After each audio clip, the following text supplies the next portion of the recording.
what would unfold in Prague in August of that year. So I try to be aware of these differences, because I think we need to, in Paris and London and other places, be aware of what 1968 was in this part of Europe, and the different. And there were many discussions, I remember, between Bernard Kouchner, who was a French 1968er, and Adam Michnik. They even wrote a book about this discrepancy in Europe.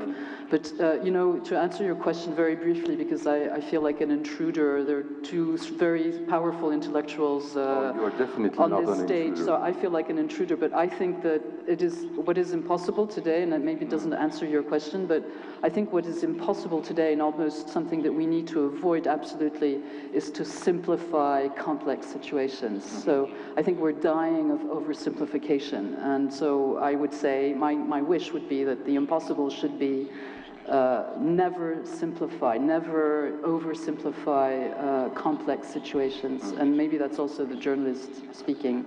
We need to see complexity, because we will only find solutions when we see the complexity of the problems. Do you think that people are tired of complexities? I think people are drowning in complexities, but what we need to try to do is seek some clarity, and clarity doesn't come with simplification. You know, you don't find solutions if you caricature a situation, or if you read it in a way that doesn't allow you to see the full picture. I think you know, we've all heard about post-truth and you know, alternative facts and all that. But that's one thing, to try to stick to the facts and to cherish facts and the effort of establishing facts. But also, you know, the multitude of facts makes for a complex situation. So I think politics is sometimes dying of oversimplification. What meaning do we put in certain words? I think we need to ask ourselves more questions. Ivan Krastev, in your book, After Europe, it was published in Slovak language too, and you will have a pleasure to sign it for, or dedicate it for people who are interested. You try to make a picture of complexity of what's going on in Europe. So maybe for people who haven't read your book yet, but they will read it after this evening. What is the complex picture of what's going on in Europe when we are observing what's going on in Central Europe, in Italy, in Brexit's United Kingdom? What is the complexity picture of the situation we have here? First, thank you very much for book being translated. If I'm going to retell it, there is no reason for you to buy it. At least I'm going to save you some money. Yeah, but you don't have to. You don't have to tell the end of the book, you know. So. But basically, first, I do believe that the question. I don't believe that we can understand what is going on the language of 1968. Mm-hmm. Because the problem is not that we cannot imagine the impossible. The problem is that many things that we believe are impossible are happening every day. And it's totally different. There are many things that you believe cannot happen, and they're happening, and this is becoming the problem. But when it talks to Europe, and particularly, basically, my major point of the book was, in a way, a very simple one. Because when people look into Central and Eastern Europe, and it has something to do also with the 1968, particularly after the refugee crisis, the question was, what is happening with these people? Why they don't have refugees and they're so hostile to the refugees, why they have been basically the first that have started to travel and they like so much on open borders, why basically they stop liking it. And in my view, and this is very much about also, I do believe Svetlana Alexievich was great on this, it's important to listen to people. And this is my 3 points. First, migration is not about real stuff, what is happening or not happening. This is about the demographic imagination. Suddenly, people in Europe realize 2 simple things. We're living in a world which is very connected, but is very uneven. And now everybody knows how the others live. And if you are living in a very poor and badly governed place, if you want to change your life radically, better change the country than try to change the government. And to be honest, we East Europeans are the last one to blame people for doing this because we did it ourselves. But secondly, this creates the story, if this is the case, and if migration is the new revolution of the 21st century, what is going to happen with all these small nations, small cultures, speaking these strange languages like the Slovak and Bulgarians, and then people start panicking. They were panicking because of the demographic imagination, not because of the people coming, but because of the people that could come. And this is not fear, this is anxiety. This is anxiety because you have the feeling that you're living in a world which is threatening you, and you don't know how to react. And then you have these politicians that decided to make a vote out of it, but their fear is also different, because paradoxically, the biggest problem of Central and Eastern Europe is not the people coming, but the people leaving. 1/3 of the population of the Baltic republics has left in the last 25 years. 21% of the Bulgarians have left. Most of these people are younger people. So as a result of it, even if you're living better and you're living in a society in which people want to go out for different reasons, you start feeling that you're on a losing side. Because why you want to stay basically in your place? Because your friends are around, because you know everything, and exactly this is happening. And I do believe that the paradoxical story between building the wall in the West and building the wall in the East is, in the West, politicians try to build a wall in order to stop foreigners coming. In places like Hungary, basically Mr. Orban tries to build a wall to stop people living. More people has left Hungary in the last 8 years than after 1956. And this is a tragedy. So from this point of view, we're talking about a real trauma, but this real trauma is the result of the fact that the world is moving, it is changing. By the way, the world never has been so ethno-homogeneous as after the World War II. And this is a story which for the Europeans was very difficult to understand exactly because when we say the word migration, we do believe that it means the same in Italy, in Bulgaria, in Germany, but in a certain way we're using the same words, we're talking about totally different fears and realities. Is this the main issue of what's going on in Europe today, immigration, and as you told, the demographical imagination? Listen, I believe that there was 4 different crises that in a certain way shattered some of the foundations of the European Union, which were all of them were very serious because they touched on something very important on which Europe was based. First, of course, was the financial crisis of 2008, 2009, and then first thing that was shattered was the idea that the next generation is going to live better than ours, and also that the poor countries are going to be, by kind of a natural law, to become richer. And this is, by the way, not true for Central and Eastern Europe, but it became a huge problem for a country like Greece. Even if the Greece economy is doing well, according to the IMF projections, in 50 years, the difference between the incomes of the Greeks and the Germans are going to be the same like between the Greeks and West Germans in the day when Greece entered the European Union. So from this point of view, you have this kind of a crisis of prosperity. And this is very real because prosperity was very important. Then comes the Ukrainian crisis, basically Russian annexation of Crimea, and something very important was challenged. We Europeans were convinced that when it comes to Europe, military power doesn't matter anymore. We were not so naive to believe that this doesn't matter anywhere, but we believe that in Europe it does not work. This was a continent without war. And then it appeared that it doesn't matter when you don't have it. But when you have it, military power matters. And for the Europe, it became a huge problem. Because the biggest success of Europe, pacification of European mind, appears to become Europe vulnerable. And you should deal with this. And the dealing of this is not simply putting money in the defense industries, because it's about also the mentality. And then comes Brexit. And the story with Brexit was that it changed the question. And nothing is more radical than changing the question. Before the Brexit, the question was, who next is going to join the European Union? And after Brexit, suddenly everybody started asking, who is next going to leave? And it was such a shock, it's so difficult to understand, that certainly certain idea of taking European Union for granted was not possible anymore. But out of all these crises, the migration crisis was the only one that was pan-European one. Paradoxically, in many countries, the financial crisis didn't touch. Poland was such a country. They even didn't get a recession. When it comes to the annexation of Crimea, for many countries, particularly on the south, It was not their issue.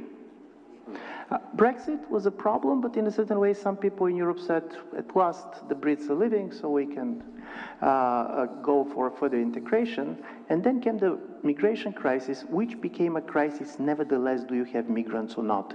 Because it is also the problem of the borders of Europe. Where are the borders, and what kind of borders? And this was the question that Europeans were trying not to answer. In a certain way, we have been a union with a hard borders, with a hard budgets and soft borders. And suddenly this was not the case anymore, and you should answer the question, what is the meaning of a border? Professor Schneider, in your recent books, you use, or maybe your editor is using this, the road to unfreedom, tyranny. It sounds somehow very depressive and even darker than the situation is for real. Why you use these words in your book?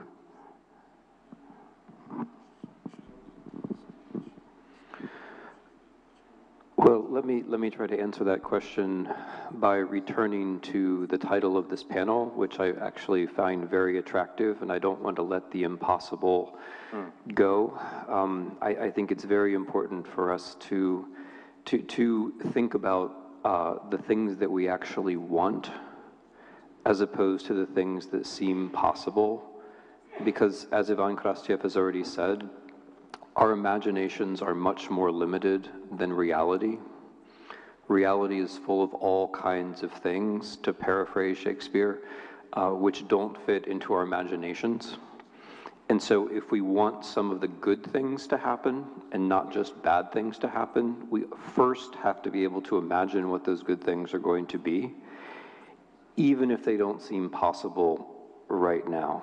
So idealism isn't a sufficient condition for reform, but it's certainly a necessary condition for reform.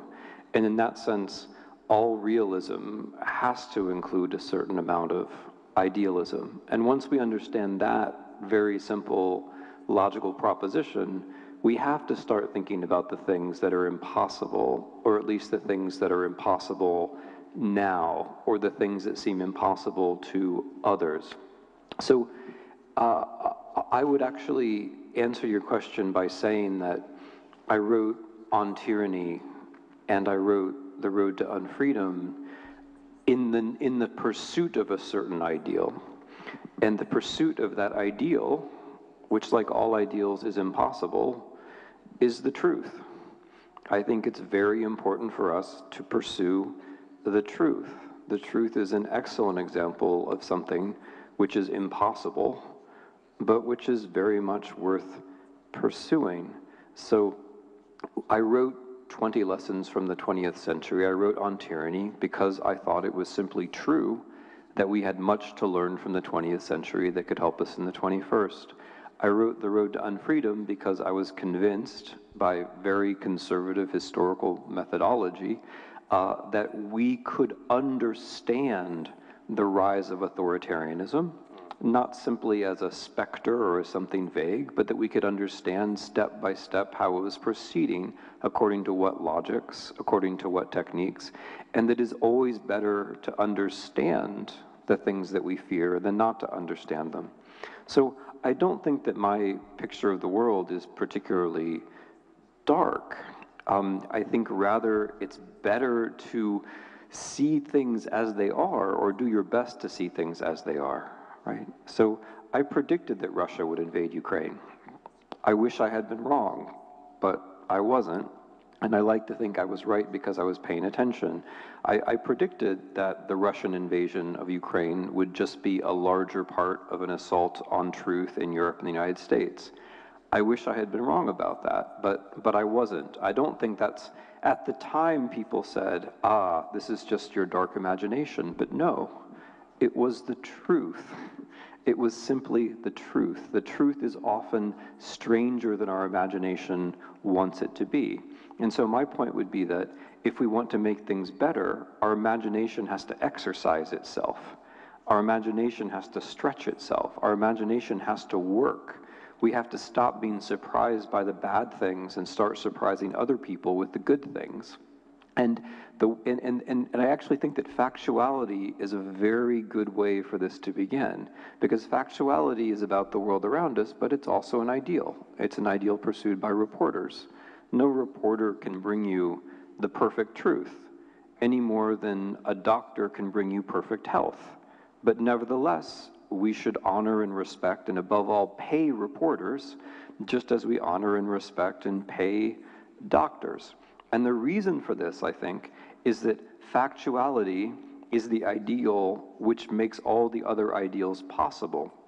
So, for example, it's very important to me that we care about equality.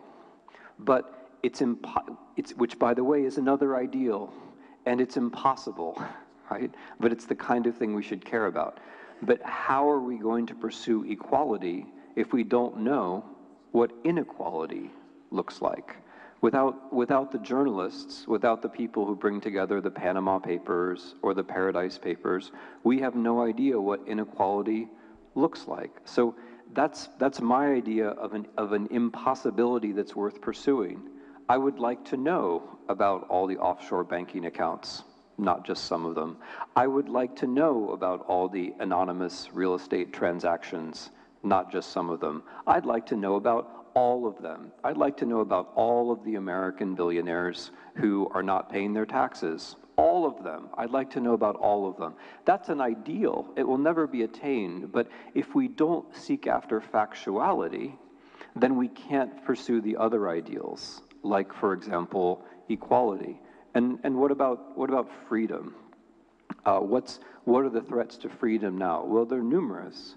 But one of the threats to freedom is that we spend ever more time with our faces in front of screens, bleeding the most personal knowledge about ourselves into a wider world of computer programs that doesn't care about us as individual human beings, but only cares about us as material for as data material that can be assimilated, that can be brought together, and that can be used, usually in one way or another, against us. There are now titanic powers at work that if you were, on your computer right now, instead of listening to this lecture, I don't mean anyone in particular, but I might mean you, if you were online right now, are following you, tracking you, collecting data about you at a pace and with methods which we have a very hard time following or even believing in. This is a tremendous threat to human freedom, not just in places like China where it's already being perfected, but everywhere.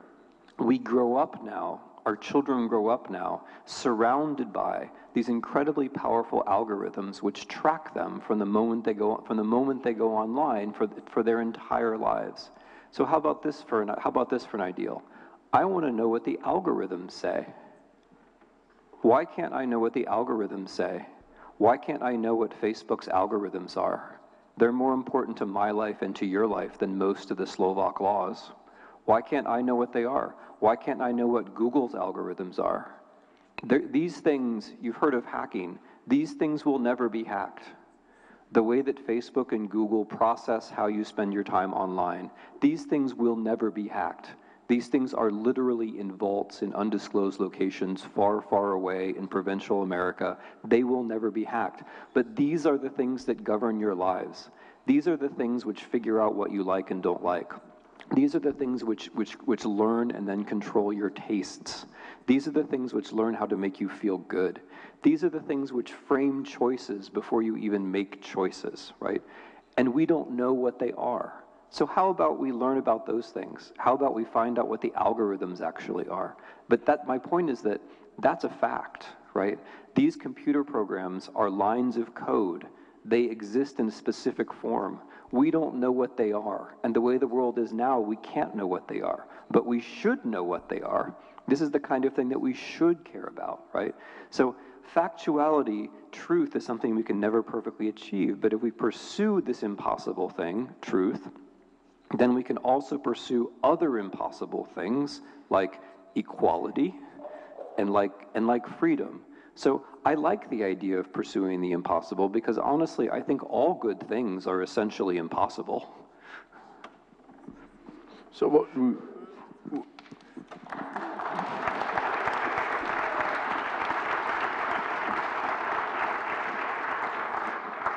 Ivan Krastev, do you want to react? No, I very much agree. My question is, okay, we're going to know the algorithm, and they're going to tell us how they're selecting information. And by the way, there was a big story about Google, because if you know, years ago, you start to search a word. And very much the search is shaped by your previous searches. So if you take the computer of somebody else, and you're going to search on the same word, you're going to have different results. So basically, if you believe that the world is flat, and for the last 3 or 4 years you have been looking for the materials to tell you that the world is flat, when you start searching, some of the first results that you're going to get are going to tell you that the world is flat.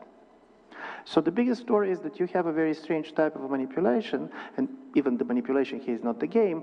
Basically, the worst is that somebody said, I'm here to serve you. And this is the major difference with any type of a previous political regimes if you take algorithms as a regimes. It's true for the Soviets. It was true for the fascists. They wanted to change the man. They didn't like the people in the way they are. This was true for the church.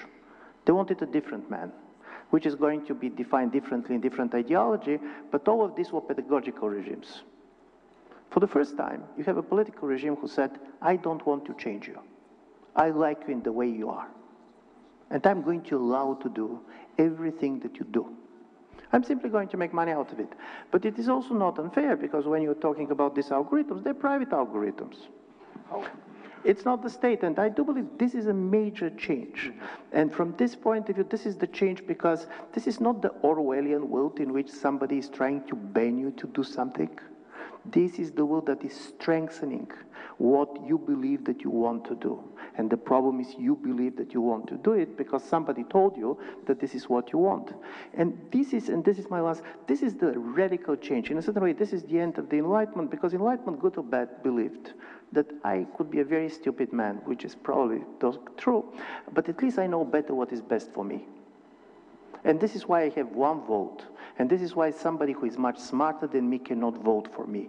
Now this is not anymore. And I do believe this change is so difficult for the people to resist, because normally you resist somebody who is banning you something. We were kind of learned to resist pressure on this. But when somebody is manipulating you by giving you what you want, this is the type of manipulation we're not prepared for. How are all these high-tech dangers linked to the rise of populism and far right in Europe and even in the United States? Well, for one thing, by way of factuality precisely. So, I mean, what Ivan Krastev is describing is a regime which tells you what you think already. And that's terrifying, because what we think already is the worst thing about us. The best thing about us, going back to something that Svetlana Alexievich said, the best thing about us is our ability to listen to someone else and change our views. You know, John Maynard Keynes, who was one of the wisest people of the 20th century, said, when the facts change, I change my mind. What do you do, sir? And what Ivan is describing is a world where no one ever has to change his mind. But I would go further than this. It's a world where no one ever has to truly have a mind, because the mind is the very thing which allows us to change. You can have opinions without having a mind.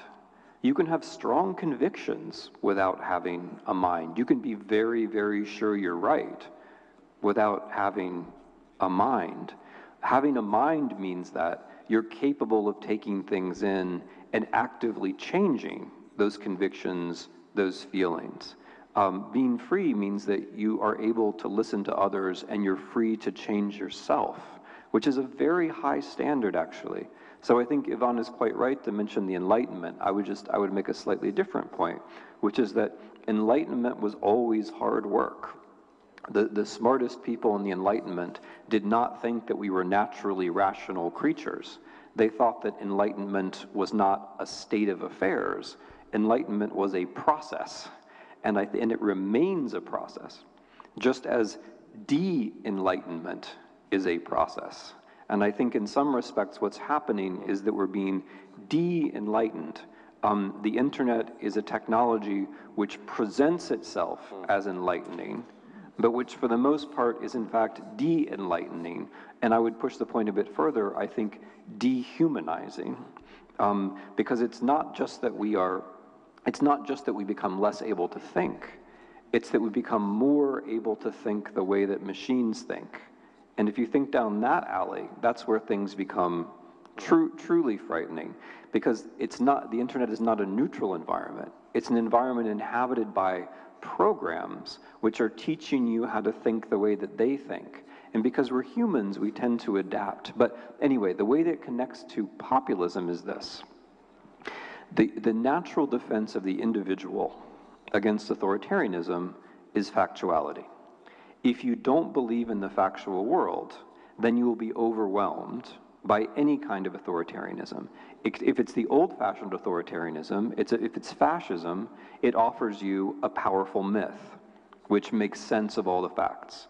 If it's Stalinism, it explains to you that some facts can be ignored and some facts are part of a grand story. If it's the new kind of authoritarianism, what it says is, there aren't really facts, nothing's really true, but the way you feel is extremely important, and we like the way that you feel, especially if the way that you feel is angry and anxious and depressed. Then we really like the way you feel, we'd like you to be more angry and anxious and depressed. So against any form of authoritarianism, the natural defense shield of the individual is factuality, because if you believe in facts, then you believe in one more thing besides how you feel. Of course we believe in how we feel, right? Of course we care about how we feel. If you're hungry out there, you're hungry out there, and none of my fine words is going to change the fact that you're hungry. But in addition to how we feel, there's also the factual world. And the factual world is the one thing which keeps us from being manipulated. And that's the connection. And that's why pretty much all of the populists now are pro-feeling and anti-fact. Natalie. Can I wanted to maybe go back to your question, which I think I didn't answer very well, but my desired impossible right now is that, and it brings together some of the brilliant things that have been said, my desired impossible right now is that we all as European citizens find a way to bring out our energy to reinvigorate the European project, which we all belong to. I think that's absolutely essential, that we cherish it and want to strengthen it and fix it where it's not working well, but care about it and really care about it very strongly. And I think that next year the European Parliament election will be a key moment where I think an unprecedented election for European institutions, at least as we've known them. And why does this matter? Because I think, for a long time, the narrative about the European project, I'm French, I live in London, and I've lived in other countries in Europe. For a long time, the narrative about the European project, for somebody like me who grew up in Western Europe, it was, we're preserving peace. That was the narrative. And still today, we hear this. It's preserving peace. We know that's not enough anymore, because we know younger generations don't necessarily connect to that in the same way as previous generations or my generation. It's necessary, of course, and we know that peace is not guaranteed. Look at Ukraine. But we know that message is not enough. And so we have to find a kind of a new narrative. And I think the narrative about being part of the European club brings you instant prosperity and makes your living standard instantly, like the Germans, for example. We know that narrative is insufficient or not always very credible. So we have to find a new narrative, and I think it should be that the European project is a project that protects us as citizens in our rights as citizens of liberal democracies. And we know what we have learned from Trump, from authoritarian sliding in different countries, is that democracy and liberal institutions that uphold it are not guaranteed. One day, I think I agree with Tim, we need to know what those algorithms are made of.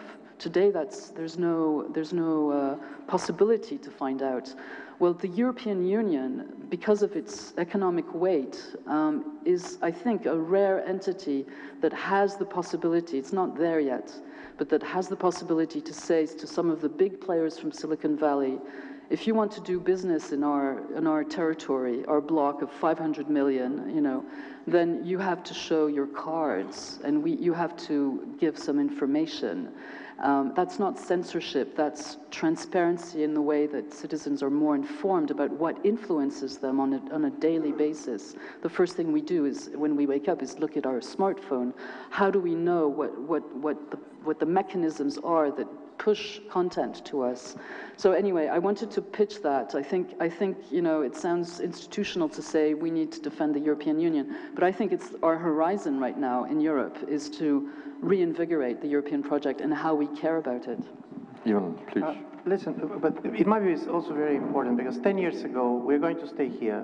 We're going to talk about technology, and it's going to be a very positive utopian talk. People are going to tell you that because of the social media, you have people on the streets that have not been organized by political party. It is still true. So from this point of view, the biggest problem today is that the best and the worst is the same thing. And for me, this is why it is, because it's easy. I don't use mobile. Social media didn't hurt me at all. I don't know what it is about. But so from this point of view, it's easy to go simply anti-technological, but we're talking about something totally different. All these things that we don't like, by the way, also rooted in the same 1968, which we so much like to talk about. People don't like Donald Trump, but Donald Trump is the embodiment of the idea of authenticity. He's one of the most authentic person you can imagine. He's one of the most non-hypocritical men that you can imagine. He never said anything. He all the time said, it's about me. It's me. This is because I want it like this.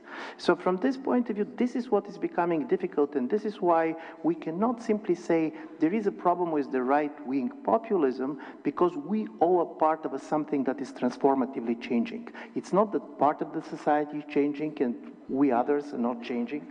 And here comes the idea of experience, because I very much want to touch on something that Tim was talking about. 3 or 4 years ago, I was very much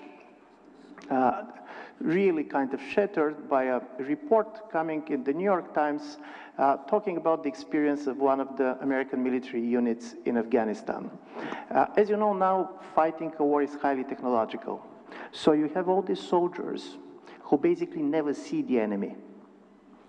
They're basically getting the signal from the center, from Dayton, telling them shoot left or shoot right. This is like in a games war. So basically they ask the permission from their leadership to go on the ambush with knives. They wanted basically physically to see the enemy. They wanted the permission to kill by knives. Because in a certain way, this is the dehumanization, because it sounds awful, you're killing by knife, but you know that on the other side there is a human being. Normally when you're shooting left or right, for you they're giving a position. You don't see a person, you never experience this person. And I do believe that when we talk about factuality and feelings and so on, one of the things it's so difficult is that the experience that we have as individuals does not help us so much to understand the world around us, exactly because the world became very big, very complex. My everyday life is not helping me to understand many of the things that are happening in the world. And either I'm going to trust somebody, be it media, be it government, be it somebody else, or I'm going to trust nobody. And I do believe, and this is my Bulgarian experience, which in my view is important because seeing also what is happening in Slovakia. 2013, some unpleasant character was appointed by the government to become the head of the Bulgarian counterintelligence. You needed a lot of imagination to come with this appointment. So from this point of view, 100,000 people by social media ended up on the street. Okay, he resigned in the next day, people stayed on the street, they wanted change. But on the same time, they didn't trust anybody.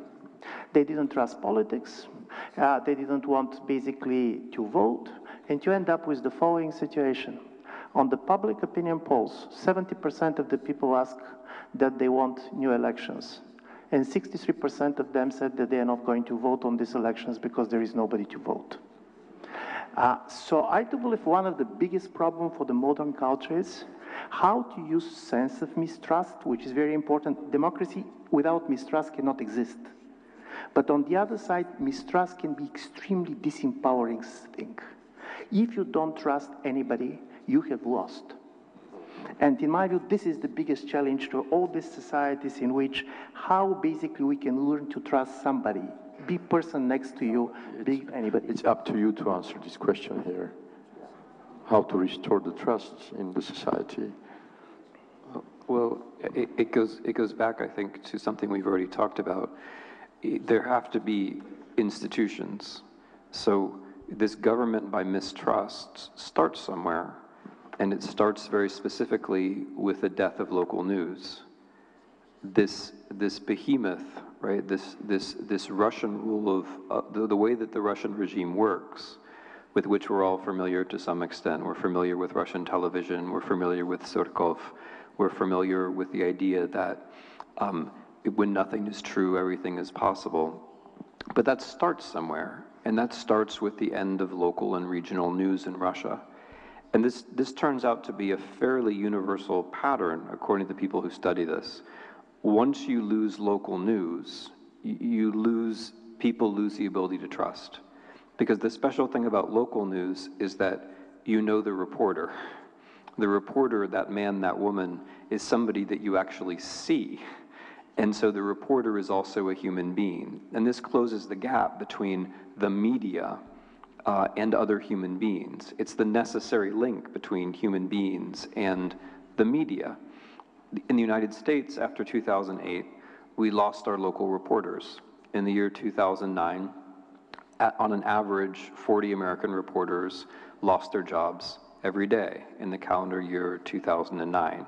So by the time we get to 2014, 2016, we don't have the kind of trust in that institution that we used to have.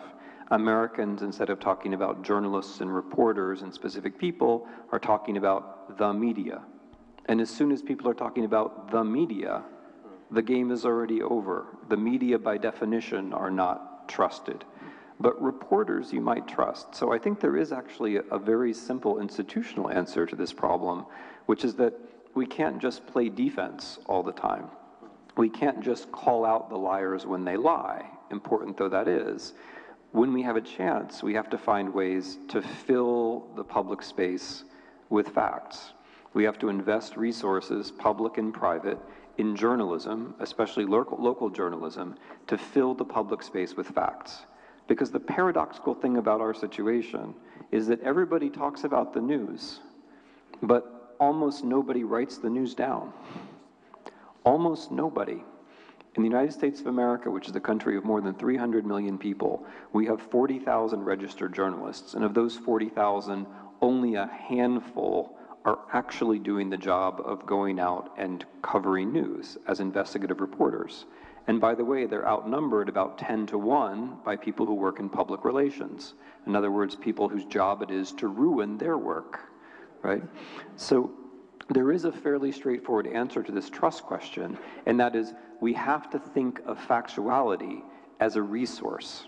We have to think of it as a product, as something that we actually make. It's not just out there on its own. If we leave the debates to go the way the debates go, according to the way that people with money want them to go, or according to the way that the algorithms find most emotionally sustainable, we're never going to find the truth. If you bring 4 people together who hold 4 different, completely wrong and crazy views, we can talk all night, but you will never get to the truth. In order to get to the truth, you actually have to have the facts in the public sphere. How can the living person fight the algorithm you were talking about? Well, this is the thing. Okay, so I mean, I'm not anti-tech. I'm pro-human. I like humans, and the machines don't care what I think, right? You can't hurt their feelings because they're machines. And this is the strange way about how we behave online. We act like our computers care what we do. They don't care. Whether you hit like or not, the machine doesn't care. It doesn't care if you lovingly stroke your keyboard. It's a machine, right? And we're people, and I care about the people. And what's the odd thing which has happened is that we have let the way that we think about people slowly be reshaped by what's comfortable for the machines and for the people who write the programs for the machines. And so slowly, slowly in the real world, the way we behave towards real people has been shaped by like, don't like, binary choices. Does this immediately make me feel good or not? Which are all impulses which we have learned from the machines. We have tried to make the machines feel good, and as a result, we make our fellow citizens and our fellow people feel bad. Anyway, I'll answer your question, which is that it's very easy to mess around with the world of the machines. One thing that every single person can do, and which I'm sure many of you do, is that before you go on Facebook, or if you're less than 50 years old and don't use Facebook, before you go on Instagram, or I'm not going to show off by like naming a whole bunch of cool social platforms, but before you go on your favorite social platform, don't go on your favorite social platform, go onto a newspaper site, find an article by an investigative reporter, read it, and post it. And do that every morning before you do any other goddamn thing on the internet. Every morning, find an article written by a real person and post it on social media. Do it every day, because that pays reporters' salaries, and it changes the internet, you see? And imagine if that's the only thing you did on the internet.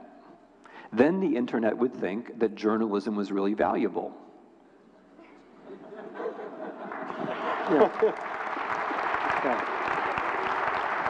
Yeah. But here comes the story. Why we went to the machines? Because it's why people basically believe that better the machine to decide. Because we believe in fairness. And fairness means that you should treat everybody equally. And we don't believe that people can treat people equally. Only machine is treating people equally. So in my view, this is quite interesting, because all these things that we're talking now coming as a problem were the result of kind of a certain values that we really cared about. And in my view, this is quite important, because it's going to change very much. Next year, one of the big banks, not Erste, starts deciding every loan which is under 10,000 euro to be decided by the FACE trustworthiness program. So you go, you ask for the money, and basically the program tells you you're getting the money or not getting the money. And this is critically important. People who have been talking about this, they said it saves money, and also, to be honest, they said this is fair because corruption is not there. This is coming from a country which is quite corrupt. So they said, we are going to cut corruption. Here's the story. Imagine that you go to a bank, and the person rejects you for your loan. Then you go back home and you can tell your wife, I saw this idiot, and he did this and this, but you believe that there is another person to whom you can go. And even when he's telling you no, he's explaining you why he's not giving you this damn 10,000. When you go to the machine, for the first time that you're rejected by the system is not a metaphor anymore. The system is the system. And then, by the way, this is going to happen also in the social sciences. For people who are doing big data, they know very well that big data are much better with precision. I can much better predict this or that, but I don't have an explanation anymore. I can tell you what is most likely to happen, but I cannot tell you why. And here's the biggest problem with the machines. Machines do not produce stories. Machines give you judgments, predictions, some of them like basically being in the medicine, none of us is against the fact that certain machines are there. But when it comes to the human relations, you're more and more coming to the world without why. You're going to have the social science in which the question why cannot be answered. You know, for example, that if this and this and this person has this and this characteristics, most probably he's going to vote this way. This is a very strong pattern which you're getting from the big data, but you don't know why. And I do believe this humanization story is very important because everything that you're doing and everything that gives us meaning is based on answering the why question. And I do believe society without why, this is also what scares me. And it's not, then even if you know the algorithm, it's not going to be enough, because just knowing the algorithm is not going to help you to be governed by somebody who gives explanations. And this is my last point about democracy. Listen, democracy is not a great regime, and people are lying all the time, but this is going to be even worse when politicians even don't care to lie to you. Imagine that basically decisions are taken in which they said, listen, this was how we have been advised by our computer advisor, we're going to go this way. And from this point of view, this world without why is something that in my view should scare us most, because this is destroying the very way in which we are functioning as a society. Yeah.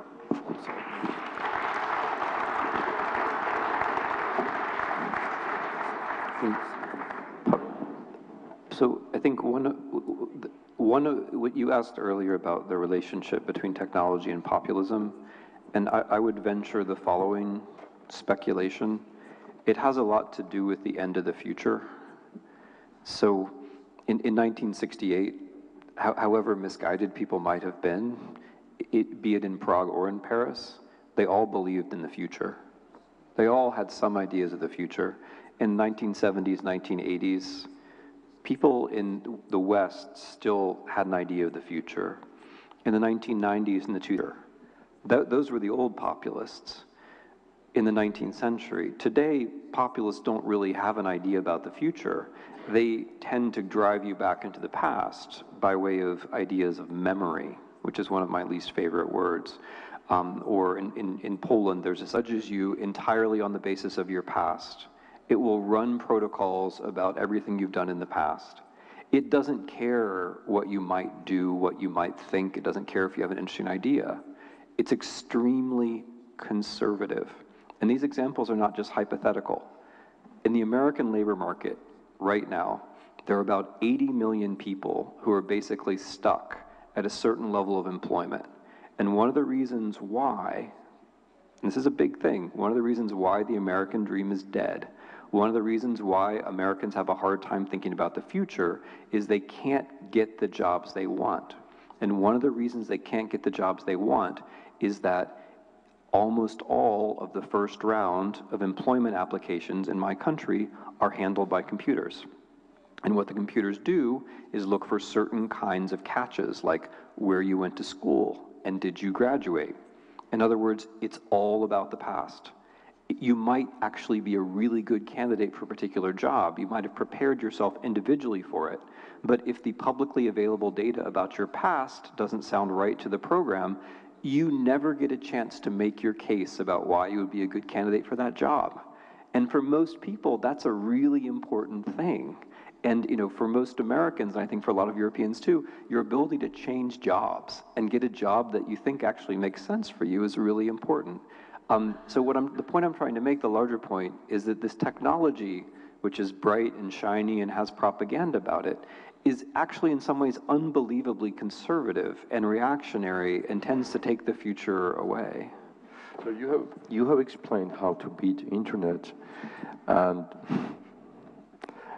now you can, all of you, tell us, probably you have some ideas about how to beat the populists and extremists. It's maybe not only with the posting the good papers and good stories on the internet. I mean, I'm a historian, so I've got really, no one's ever going to pay me for my ideas about how to, beat the populists. But I have one idea, and here's the idea. You can't beat the populists in the past. You can't beat them by going halfway. You can't say, like, you have a glowing picture of the Slovak past that never happened, and I've got a glowing picture of the Slovak past that never happened that's half as good as yours. Which is this, you're going to lose that way. You can't beat the populists by talking about the past. You can't beat the populists unless you can recreate the future. This is my basic view. And whoever recreates the future first is going to be the big winner of politics in the 21st century. And going back to what Nathalie said about Europe, this has everything to do with Europe, because what Europe has done is that it's allowed the politics of symbols to be retained at the national level. Europe basically has no politics of symbol, but the things that Europe does are actually directed towards a future in a way that national states often aren't. She already gave some very important examples. One of them is cyber, and the other of them is climate, right? Cyber and climate are arguably the two things which are most going to shape whether those of you who are under 50 are going to have sane lives in the 21st century. Europe is the only entity which is concertedly doing anything about both of them. But my point is that if Europe's going to exist, it's going to exist in the future. Like, this is my view. Like, if Europe, the one thing Europe can do to make itself exist is to create a symbolic politics of the future. And I think the one way to beat populists at the national level is to say, look, we have a way of making the country much better in 1 year, 2 years, and 5 years, and this is how we're going to do it. But here on populism, one of the ways not to beat populism is calling populist everybody whom you don't like. Because in a certain way, this type of an emptiness, and this is, first of all, they're very different. We're calling different political figures and parties populists, and this is the moment when we start to be interested in their differences. Between Mr. Orban and Mr. Kaczynski, there are major differences. Mr. Kaczynski is a very reactionary person who is not corrupt, to the extent that he's totally not interested in money. Mr. Orban cannot be accused of this. I'm saying this because in a certain way, I'm afraid that there are certain phrases that kill our curiosity. They're very different political regimes with different logic, based in different histories, and in a certain way, if you want to beat somebody, first be sure who he is. Because what I'm afraid is that, and this is part of this wrong type of symbolic politics, it's not about the future, but it's about trying to create the other person. And here is one data from the American political science that I always found very kind of disturbing, because this is basically very much about people like us. It appeared that people that have a university education are becoming much more tolerant to think when it comes to religion, ethnicity, race, but we're becoming much more non-tolerant towards people who do not share our political views. And I do believe this is critically important, because if you basically believe that the other person is simply a populist, in a certain way you have already lost, because you're in his game, and his game is, it's a tribal identity, everybody stays with his own, and this is where we are. Natalie, please. This is, I think that's a very important point. I mean, I, like everybody, use the word populist, and I also write it, but I'm starting increasingly to think that actually I would much prefer, because it goes to the heart of the matter and the heart of what should be worrying us and what we need to protect. The word I prefer is anti-democratic. You know, basically a populist who is a threat to the institutions of liberal democracy. That's my enemy. That's where I draw my line, my red line. A populist who is just a social conservative, but does not try to attack the institutions of liberal democracy, that's a different category. That's a different category. But to perhaps a small caveat on what you said, Ivan, because in my mind, yes, there are differences between the personalities and the ways of Kaczynski and Orban, but both of them are they both embody now regimes which include a certain dismantling of the institutions of liberal democracy. You know, there is a threat to democratic values and principles totally agree. In Poland, just as in But they're different. In Hungary. My idea is the following: it's not that one is good or the other is bad, but if you want politically to fight somebody, you should try to define him locally and contextually. Okay. So, I mean, like, as a historian, I couldn't agree more about, like, the local context. But as a political strategist, I'm going to say something slightly different, which is that it's very important to know yourself, too. So there are limits beyond which we don't actually understand Trump, Putin, Kaczynski, Orban. We should try to understand them. But I think a lot of defeating the people you're calling the populists, which, by the way, I don't use the word myself at all, ever, but a lot of defeating them has to do with defining what it is we actually want. So you can win maybe one election on the defensive.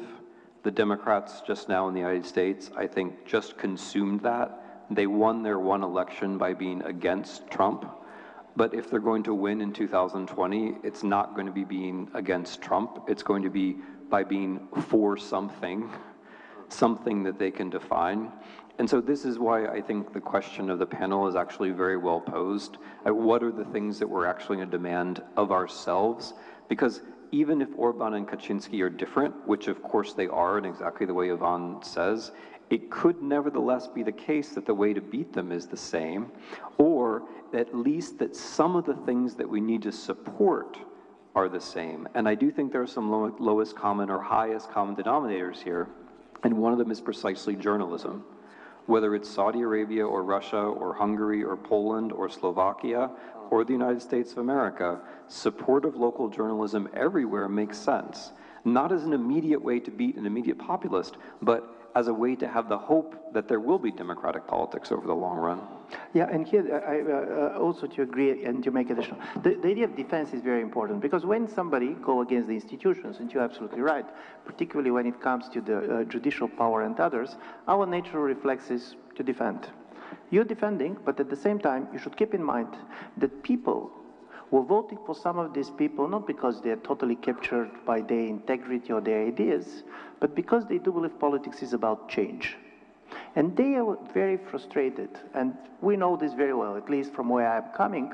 In Bulgaria, being re-elected till recently was more difficult than being resurrected.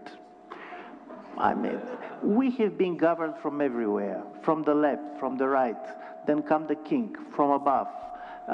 Then come basically the bodyguard from the king, from below. So every options have been there. And people have the feeling, and this is a major difference between, for example, Russia and this type of democracies, you have two different forms of there is no alternative. In Eastern Europe, the idea was during the accession, you can change government as much as you want, but you're not much changing policies. In Russia, you can change policies, you cannot change people in power. And from this point of view, this is different. And from this point of view, if people do not believe that their vote can produce change, then there is no future. Because future is also about change. And from this point of view, I'm very much afraid if anti-populism is simply defending. Because if you're defending, you're basically telling the people, go back where we were. We're never going to be back where we were. And by the way, people had good reasons to know why they didn't like something about the 1990s or about 2000s. And from this point of view, it's extremely important also to recognize that one of the legitimacy of democracy is to give people the right to make mistakes. If people cannot make mistakes, then political experience doesn't matter. And this was always, democracy never was such a great regime that people were talking about. I love this story about the famous American actor Cary Grant, who once went on some type of a charity party, and there was a lady who was checking the tickets, and he has forgotten the ticket. And she said, if you don't have a ticket, you cannot enter. And he said, I'm Cary Grant. And she looked at him and said, you do not look like Cary Grant. And he said, nobody looks like Cary Grant. So from this point of view, democracy is never what basically it is always in the textbooks, but it has the capacity for self-correction. And in my view, the most important is this capacity for self-correction, because the moment you're losing this, then we're talking about profound crisis.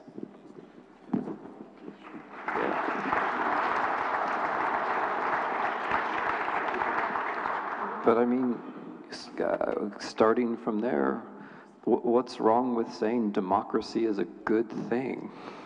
I mean, I've heard Winston Churchill cited that democracy is the worst system, except for all the other ones, 1,000,000 times, and I don't want to ever hear it cited again. What about just saying democracy is good? What about saying democracy is one of these impossible things that we want? Of course, the people will never rule, But the idea that the people should rule, right, is an interesting idea. And even if it can never completely, as the ancient Greeks warned us, even if it can never completely push aside the oligarchs and the manipulation, oligarchs being their word, even if it can't do that, surely it's an interesting idea or an ideal worth pursuing. I mean, this idea, Natalie's point about anti-democratic, is true in a very basic sense. In the United States of America, a very large percent of the population cannot legally vote. We have a lot to work on. In the last 5 years, 22 of the 50 American states have passed laws making it harder for African Americans and other minorities to vote. 22 American states. So democracy itself is one of these good things. And I would recast Yvonne's point in a much more idealistic way. I think it's a remarkable thing that people are allowed to change their minds in politics. I mean, traditionally in politics, if you get it wrong, they kill you. I mean, for most of human society, if you're in the wrong clan, if you are in the wrong side of a battle, you're dead, right? Or in the very best scenario, you're living in under some kind of tyranny, which we could barely imagine. I think it's a wonderful thing that we get to change our minds. And I think it's therefore so I would actually think part of this notion of the future is that we have to realize that democracy is not this machine which is just kind of out there, but it's something that we have to build. It's something that we have to create. And the reason we should create it is because it's good. I mean, the business of creating the future is not trivial. There's a reason why most of the people who we might not like in this room don't talk about the future. There's a reason for that. And the converse of it is that democracy actually creates the future. The beginning of modern politics in the 18th century, the idea that the people should be inside politics coincides, and this is no coincidence, coincides with the beginning of historical time. It's at the same moment that mass politics begins. It's at the same moment when people start thinking about modern democracy that we start to think about time as being something that flows from past through present into the future. Democracy creates time because democracy says, I made a mistake, I'm not going to correct that mistake so there will be a better future. We take this for granted, but it's actually an extraordinary thing. Okay, we have the...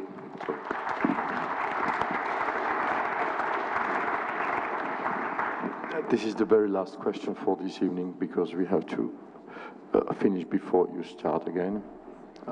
Your autograph session over there. So let's go back to the headline of this evening. What should it be the first impossible thing we should ask for and fight for? Natalie, perhaps. I'm going to sound a little bit more well-read than I actually am, but I read a book by an American professor called Samuel Moyn, and the title is The Last Utopia, and it's about the movement, international movement for to reassure people about the future. Don't give way to fear. Just be more confident. And just like there's healthy food and there's bad food, there's healthy information and there's bad information. So don't go to the junk food or junk information places, as was pointed out earlier. And I think to build that that confidence that you can treat yourself well by giving yourself reliable information, just like you want to eat healthy food. You can also build confidence in the fact that you can play a role and defend things in society that matter. And so I think we have to rebuild our last utopia, and I think that's very much democracy and individuals feeling respected in democracy and confident about the future. Thank you. Ivan, same question. Yeah. For me, what's interesting is it's not exactly true that we don't have idea of future. We don't have idea of a collective future. If you see on the level of the individual, we very much have, and people are thinking about the future. And one of the things that happened is part of the sum of really the bad things that are happening to us is also affecting it. We're living quite long. And we're living so long that we start to think about ourselves also through the lives of our kids. I was very much interested, and I read what people in the Silicon Valley are reading and trying to compare basically with what politicians in Washington are reading. And this is very interesting because these are two groups that are going very much to shape this discussion. Politicians are reading history and mainly biographies, political biographies. This is the major reading of any politician. This is not unknown. What they're reading in the Silicon Valley basically is an old science fiction from the 20th century, because the new science fictions, most of them is dystopian. I'm saying this because in order to have a collective idea of the future, you should start with the problem, who are we who are fantasizing? In the 19th century, it was an ethnic group which was basically dreaming about the national state. It was about a class that was dreaming about a classless society. So now it became so difficult because the only two things that remained was the individual and the humanity as a whole. And this is not easy to dream for the humanity as a whole. And from this point of view, this is the interesting story with democracy. Democracy is giving you a community, which is the community of faith, which is not just the world, but it is not just you. And in my view, this is part of the story with this strange kind of obsession of ours. We think about the future all the time, but we don't dream about it because the dreams, political dreams, can be only collective ones. Thank you. And finally, Timothy Snyder. This is very much along the lines of what I was thinking about when you asked the first question, because Ivan Krastev is of course completely right. There are ideas of the future, and they take up a lot of space in the discussion. In the United States, which, you know, the purpose of the United States is to serve as a warning for Europe, just as the purpose of Russia is to serve as a warning for the United States. In the United States, the space, the rhetorical space of the future is taken up essentially by the crazy fantasies of Silicon Valley billionaires. So we do have ideas about the future. Idea number one, I'm going to live forever. Not you, but just me, and maybe my best friend here, but certainly not all of you. Idea number two, I'm going to go to Mars and mess everything up on Mars just like I messed everything up here. Probably not you, right? But I'm going to go to Mars. The characteristic thing about these views of the future, and I'm not exaggerating, it's actually worse than I say, is that they're unbelievably narcissistic. I mean, in addition to being impossible, because I'm going to tell you guys a big secret and make a prediction, the Silicon Valley billionaires are not going to live forever. They're going to die. At least not all of them. Yeah. I mean, and I mean, look, the same guys who talk about living forever drive sports cars and don't wear their seatbelts. I mean, I just drop that as a little hint of how it's all going to go. When I was thinking about this, I was thinking, yeah, we have ideas of the future. The problem is that these ideas of the future are radically privatized. And these radically privatized ideas of the future are taking up all the space. And so when you asked us to think about the impossible, I was trying to think about the impossible where we can go together. And that's why I was thinking of things like factuality, and in the end, things like democracy, because I think democracy itself, like truth, it's an impossibility, but it's an impossibility that we can all aim for together. And so I think there are different kinds of impossibles. There are the impossibles which are actually present in the culture, but are basically oligarchic. And then there are the impossibles which we need to all think about together, because it's true, if we're going to have a vision for the future, whether it's for Europe or America or anyone else, it's going to have to be a vision which captures a lot of us, and where we feel like we're actually doing something to make it come about. Thank you. Thank you very much. Thank you very much for coming and for joining us for the celebration of the 17th of November. It was the day when many things became very possible in these countries, and there is still many things to do.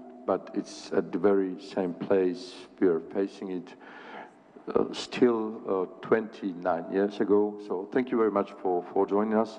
And you will have probably a short break before you are kindly asked to move to the little bookstore over there. Natalie. I'll just have a glass of wine.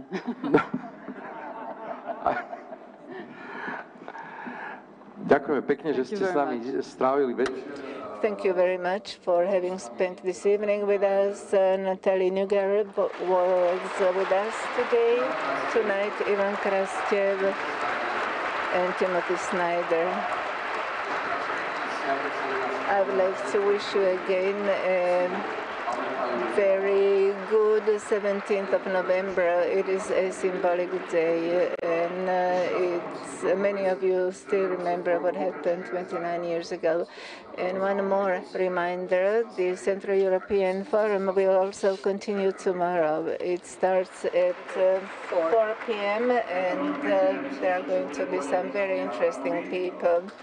I also want to thank Michal Havran. And one more, thanks go to the people in those small booths who made it possible for us to speak to those